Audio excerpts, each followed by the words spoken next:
Assalamualaikum warahmatullahi wabarakatuh. Perkenalkan, nama saya Eka Permana Putra. Saya dari jurusan Sistem Informasi dari Fakultas FTKI. Di sini saya akan menjelaskan sedikit mengenai organisasi sekaligus menjawab pertanyaan dari ujian tengah semester dengan mata kuliah Change Management yang dipengujikan langsung oleh Bapak Dini Hidayatullah MMSI.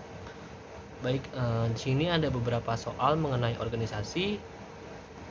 Saya akan mencoba menjelaskan sedikit dan menjabarkan sedikit dari soal-soal tersebut.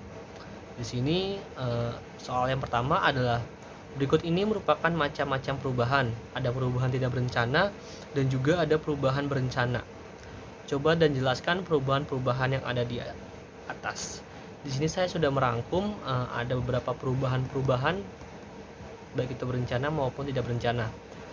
Untuk perubahan berencana ini merupakan perubahan sosial yang telah direncanakan tujuannya oleh pihak-pihak tertentu yang disebut dengan agent of change. Lalu untuk perubahan tidak berencana merupakan perubahan sosial yang tidak dihendaki dan berlangsung di luar perkiraan masyarakat yang memang pada dasarnya masyarakat tidak tahu perubahan-perubahan itu dan dibuat dengan salah satu pihak saja tanpa ada negosiasi terlebih dahulu. Itu adalah beberapa perbedaan antara perubahan berencana dan juga perubahan tidak berencana. Lalu untuk soal yang nomor 2, sebutkan tahapan dalam melakukan manajemen perubahan. Baik, di sini ada beberapa tahapan. Saya sudah merangkum menjadi 4 tahapan dalam melakukan manajemen perubahan.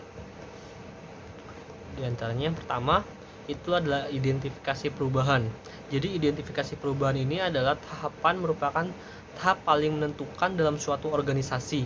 Organisasi tersebut mesti mengenal perubahan apa yang akan dilakukan dan apa yang akan terjadi apabila perubahan tersebut telah dilakukan. Lalu untuk tahap yang kedua adalah perencanaan perubahan. Pada tahap ini harus dilakukan analisis atau analisa mengenai mendalam dalam organisasi tersebut, baik berkaitan dengan teknik serta pemilihan strategi umum dalam perubahannya. Lalu untuk tahapan yang ketiga, ini adalah implementasi perubahan. Jadi dalam tahap ini akan terjadi proses pencairan, perubahan, dan pembukuan yang akan diharapkan. Dan proses yang terakhir sudah pasti evaluasi dan umpan balik. Jadi diperlukan data lengkap untuk mengevaluasi. Oleh karena itu, dalam tahap ini dilakukan pengumpulan data dan evaluasi data tersebut. Hasil dari evaluasi tersebut dapat diumpan balik terhadap tahap yang pertama. Jadi sehingga dampak dari perubahan tersebut dapat dirasakan bersama-sama gitu loh. Itu ada beberapa tahapan yang dilakukan. Dan untuk soal yang nomor 3, coba sebutkan ciri-ciri organisasi yang membuat perubahan menjadi sukses. Ada beberapa organisasi yang membuat perubahan lalu dia bisa menjadi sukses gara-gara akibat dari melakukan perubahan tersebut. Untuk ciri-cirinya, yang pertama ini memiliki komitmen anggotanya. Jadi pencapaian tujuan bersama adalah semangat yang menghimpun para anggota suatu organisasi. Lalu yang kedua, berinvestasi dalam sumber daya manusia, baik dalam pemilihannya maupun dalam pertumbuhannya. Sebuah organisasi hanya sekuat koefisien gabungan para anggotanya. Jadi untuk alasan ini bertaruh pada pengembangan mereka sebagai individu atau pada pilihan mereka yang benar dalam menghadapi tanggung jawab yang akan dipercayakan kepada mereka. Juga untuk memperkuat organisasi secara keseluruhan. Lalu yang ketiga, pahami perubahan sebagai peluang. Jadi ini adalah konstan dalam hidup. Apa yang tidak berubah, maka organisasi tidak terkecuali dalam memiliki kinerja dan kemampuan beradaptasi tertinggi, cenderung melangkah lebih jauh gitu. Lalu yang keempat adalah hadapi konflik melalui sinergi. Kata sinergi ini berasal dari bahasa Yunani kuno yang berarti pemustaan energi atau usaha. Jadi sebuah organisasi biasanya akan menghadapi tahapan konflik antara personelnya atau kepentingannya atau krisis dalam menghadapi lingkungannya, tetapi hanya mereka yang mengelolanya secara sinergis, yaitu mempromosikan budaya rekonsiliasi dan debat yang akan bertahan. Perpajakan dan segregasi, kalau tidak itu akan mulai hancur gitu. Lalu yang kelima ada rekonsiliasi masa kini dan masa depan. Rekonsiliasi itu adalah perbandingan antara masa kini dan juga masa depan. Jadi sebuah organisasi tidak dapat berjalan membabi buta menuju tujuannya. juga tidak dapat duduk diam dan menunggu saat-saat terakhir. Ini harus menjadi sistem yang bergerak maju melalui tindakan nyata tapi tanpa kehilangan arti strategis dan perencanaannya. Jadi maksudnya ini adalah sebuah organisasi harus dijalankan secara bersama-sama dengan tindakan atau yang nyata gitu loh. Jadi perubahannya jelas, apa yang harus dirubah itu harus ada jelas gambarannya, tidak hanya dalam sebidang teori saja tapi juga praktiknya gitu loh. Ini sudah benar-benar berubah atau belum, karena suatu organisasi apabila memang ingin melakukan perubahan yang sukses, dia harus dapat membuat dobrakan-dobrakan yang memang bisa membuat suatu organisasi tersebut dikenal banyak orang gitu. Lalu ada mempertahankan ritme Anda dan menghindari kelumpuhan kontemplatif. Jadi sering terjadi bahwa organisasi yang terserat dalam perburukan dan diagnosa saat itu kehilangan fokus operasi dan dedikasi energi mereka ke registrasi. Kemudian kehilangan energi untuk segera kembali ke jalurnya, seperti kendaraan yang kehilangan clean dan jack tidak berseleras lagi gitu loh.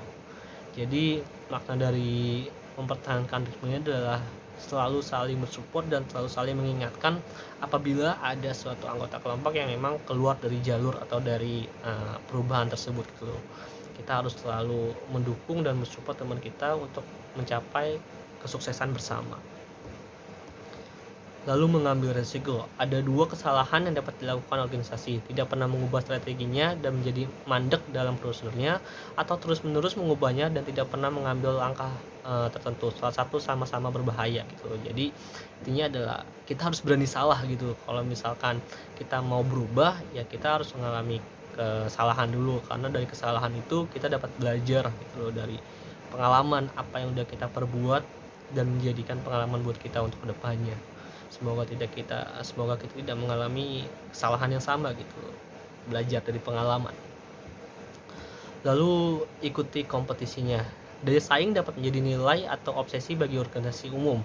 Keberhasilan dalam properti ini tidak hanya bergantung pada up to date dalam perlombaan untuk sukses, tetapi pada kemungkinan belajar dan tumbuh dari kontras dengan organisasi pesaing. Jadi maksud dari ikuti kompetisinya ini adalah mengikuti zaman, mengikuti tren, tidak hanya berpijak pada langkah itu aja. Kita harus terus melangkah, kita harus terus maju, jangan hanya diam saja. Kalau melihat pesaing-pesaing lain udah pada maju, ya kita jangan hanya diam, kita juga harus terus maju, melakukan pendobrakan-pendobrakan yang memang mampu bersaing dengan perusahaan-perusahaan lain, dan kalau perlu bahwa kita harus bisa paling unggul dibandingkan dengan perusahaan-perusahaan lainnya atau organisasi-organisasi lainnya. Ya, mungkin itu yang terakhir. Kita lanjut ke soal yang nomor 4. Bagaimanakah cara mengubah budaya organisasi? Di sini saya juga sudah merangkum beberapa cara untuk mengubah budaya organisasi.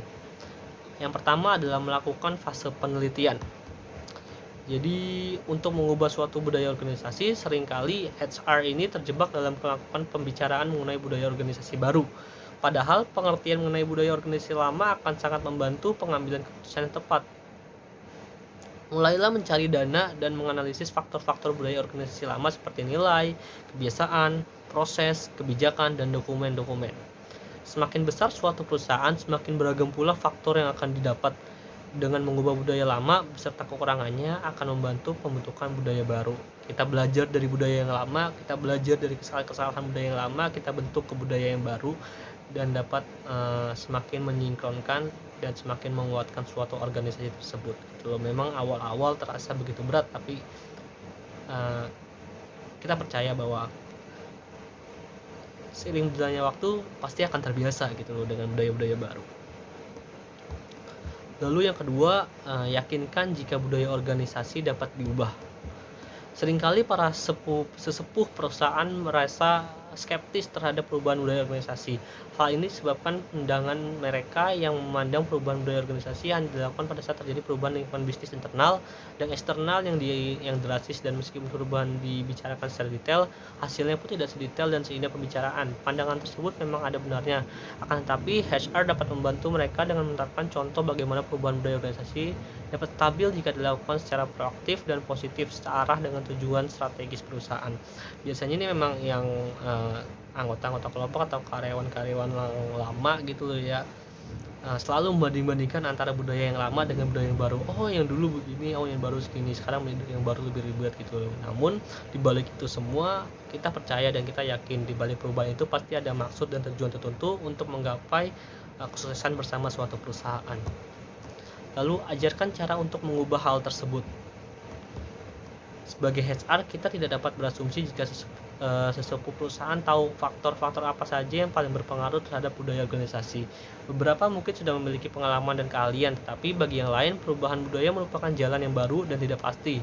Dengan membantu menemukan faktor yang tepat dan memberikan rekomendasi bagaimana memanfaatkan faktor tersebut, HR telah menunjukkan jalan yang dapat digunakan sebagai panduan dalam mencapai perubahannya. Lalu komunikasikan jika perubahan budaya organisasi merupakan inisiatif bersama.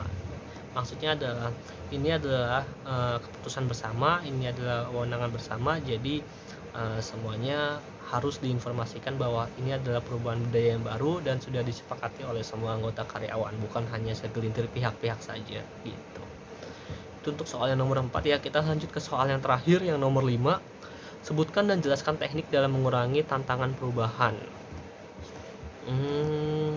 Ada beberapa penggunaan teknik dalam menangani tantangan perubahan.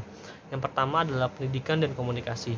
Berikan penjelasan tentang latar belakang, tujuan, akibat, dan dari diadakannya perubahan kepada semua pihak. Komunikasikan dalam berbagai macam bentuk, misalkan ceramah, diskusi, laporan, presentasi, dan lain-lain sebagainya gitu loh. Lalu adalah partisipasi. Ajak serta semua pihak untuk mengambil keputusan. Pimpinan hanya bertindak sebagai fasilitator dan motivator. Biarkan anggota organisasi yang mengambil keputusan. Ibaratnya kita mengambil keputusan bersama, keputusan yang paling banyak diambil atau keputusan yang paling banyak dipilih adalah itu keputusan terbaik gitu loh. Yang ketiga, memberikan kemudahan dan dukungan. Jika pegawai takut atau cemas, lakukan konsultasi atau bahkan terapi. Beri pelatihan-pelatihan. Memang mereka memang membutuhkan waktu, namun akan mengurangi tingkat penolakannya.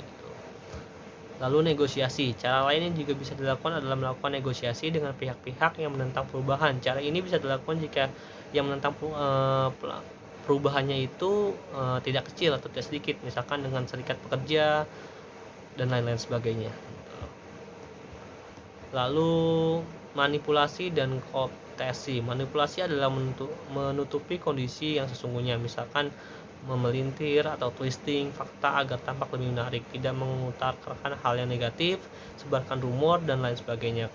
Kooptasi dilakukan dengan cara yang memberikan kedudukan penting kepada pimpinan penantang perubahan dan mengambil keputusan.